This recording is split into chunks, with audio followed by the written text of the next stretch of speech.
Amadas irmãs, amados irmãos, bom dia.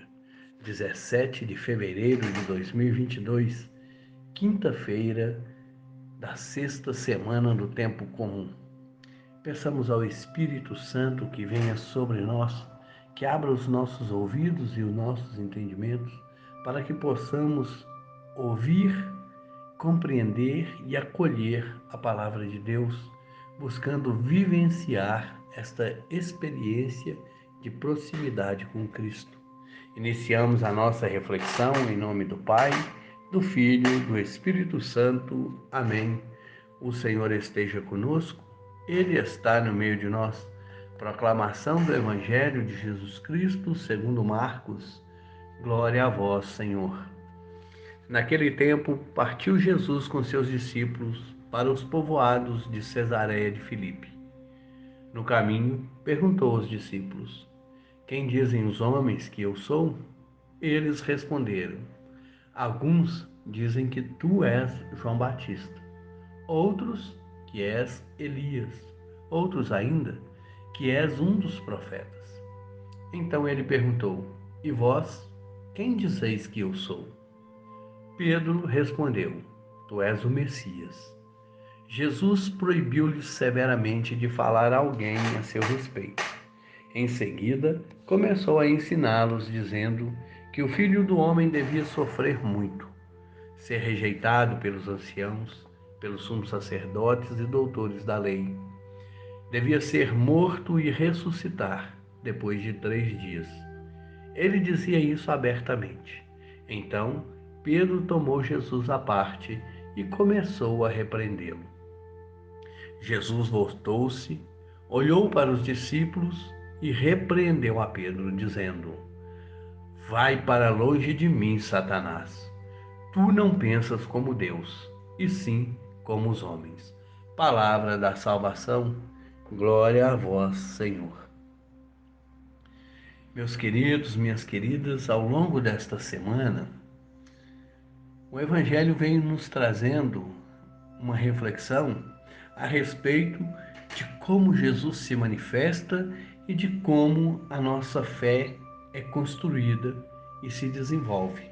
E ele veio mostrando que não é a nossa fé que depende dos milagres, mas os milagres que dependem da nossa fé. Para alcançarmos a dimensão verdadeira dos ensinamentos de Jesus e compreender qual é o projeto de salvação de Deus, qual é a missão de Jesus e qual é a missão que Ele nos comunicou e transferiu a nós, nós precisamos exercitar a nossa fé. E nesta passagem de hoje, ele traz mais uma vez uma reflexão a respeito do reconhecimento de quem é Jesus. Primeiro, Jesus chamou os discípulos, cada um pelo nome, trouxe para junto de si, conviveu com ele. E agora ele pergunta: O que dizem os outros que eu sou? E aí vem aquelas respostas que alguns dizem que é Elias, outros que é João Batista e outros que é um dos profetas, ou seja, aquelas pessoas que não têm proximidade com Cristo não o conhecem verdadeiramente e não sabem quem ele é. Mas aí Jesus pergunta para os discípulos: E vós? Quem dizeis que eu sou? Pedro toma a frente e diz: Tu és o Messias. Ou seja, nós já compreendemos que o Senhor é o Filho de Deus que veio ao mundo para nos salvar. Mas Jesus inicialmente diz a eles para não dizerem nada a seu respeito. Ele os repreende severamente, não é só assim, gente, não fala nada, não é assim. Não é para falar sobre isso. Por quê? Porque Jesus não quer que as pessoas o conheçam pela experiência do outro, mas que cada um experimente esta proximidade com ele e que cada um daqueles discípulos e nós também pudéssemos conhecê-lo a partir de uma experiência pessoal e não do que se ouviu dizer. É por isso que ele pergunta: E vós, quem dizeis que eu sou? para nos mostrar que nós precisamos conhecer verdadeiramente quem é Jesus. E este conhecer só se dá a partir de uma experiência pessoal, de um encontro verdadeiro com Jesus. E logo em seguida, Jesus começa a falar para eles a respeito da sua trajetória, de como ele vai ser perseguido, crucificado, vai morrer e vai ressuscitar. Pedro se assusta com aquilo e diz: olha, não, para de falar isso. Nós não queremos ouvir porque isso, o Senhor é o Filho de Deus, o Senhor está aqui para nós. E Jesus o repreende: afasta-te de mim, Satanás. Porque naquele momento, Pedro, que já tinha essa experiência com Jesus, se recusava a compreender qual era a vontade de Deus e qual era o projeto de salvação em Cristo Jesus.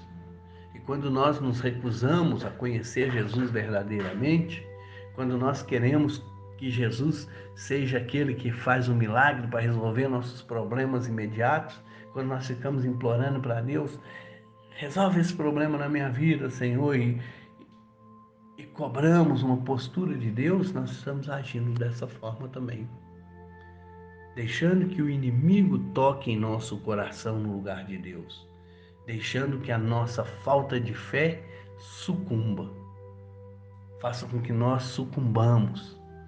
Mas Jesus diz: afasta-te de mim, Satanás, dizendo para ele: eu quero você comigo e não ao meu redor. Eu quero que você experimente viver o que eu trouxe de boa nova para essa terra. Quero que você tenha uma proximidade verdadeira, uma relação verdadeira e compreenda que a vontade de Deus está acima de tudo e que nós vamos cumprir fielmente aquilo que ele determinou. É por isso que Jesus repreende a Pedro. Mas ele não quer que Pedro realmente se afaste dele. Ele quer que Pedro se afaste daquele pensamento naquele momento, que se dirige a contrariar a vontade de Deus. Nós precisamos experimentar este contato íntimo com Jesus através do conhecimento, compreensão e vivência da sua palavra, para entendermos qual é a vontade de Deus na nossa vida e qual é a nossa participação neste projeto de salvação em Cristo Jesus. Nós, como cristãos, devemos ser imitadores de Cristo. Nós, como igreja, somos parte do corpo, cuja cabeça é Jesus Cristo. E nós devemos nos subordinar às determinações dele, nos entregar verdadeiramente ao seu caminho, para que possamos estar próximos dele, ter uma experiência verdadeira de vivência com Jesus, para conhecê-lo, saber quem ele é e qual é o projeto de Deus na nossa vida através dele. Louvado seja nosso Senhor Jesus Cristo, para sempre seja louvado.